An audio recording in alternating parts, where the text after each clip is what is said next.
सूरत शहर के मैदरपुरा और उधना विस्तार के कापड़ व्यापारियों के साथ आपराधिक विश्वासघात और धोखाधड़ी करने वाले 3 आरोपियों के खिलाफ मैदरपुरा पुलिस ने पासा के तहत कार्रवाई की।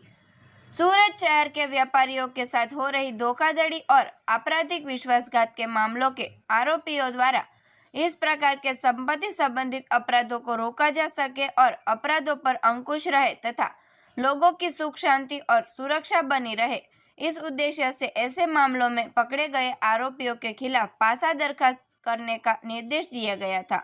इस निर्देश को गंभीरता से लेते हुए police inspector Shri N.H. Brahmbhatt साहेब तथा second police inspector Shri U.J. Joshi साहेब के मार्गदर्शन में surveillance police sub inspector Shri H.R. Chaudhary साहेब की देखरेख में सर्वेलेंस स्टाफ के हेड कांस्टेबल सत्यराज सिंह प्रद्युम्न सिंह द्वारा सूरत शहर के मैदरपुरा विस्तार तथा उधना पुलिस स्टेशन विस्तार में कापड़ व्यापारियों के साथ आपराधिक विश्वासघात और धोखाधड़ी करने वाले 3 आरोपियों के खिलाफ 2 मामले दर्ज किए गए।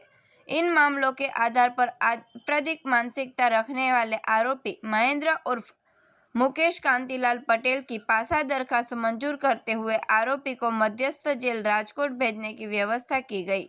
वही आरोपी हर्षदभाई उर्फ लालो मनुभाई पटेल की पासा दरखास्त मंजूर करते हुए आरोपी को सेंट्रल जेल अहमदाबाद भेजने की व्यवस्था की गई तथा आरोपी तरंग सुरेश कुमार उर्फ सुरेशभाई पटेल की पासा दरखास्त मंजूर करते हुए आरोपी को जिला जेल मेहसाणा भेजने की व्यवस्था कर सराहनीय कार्रवाई की है।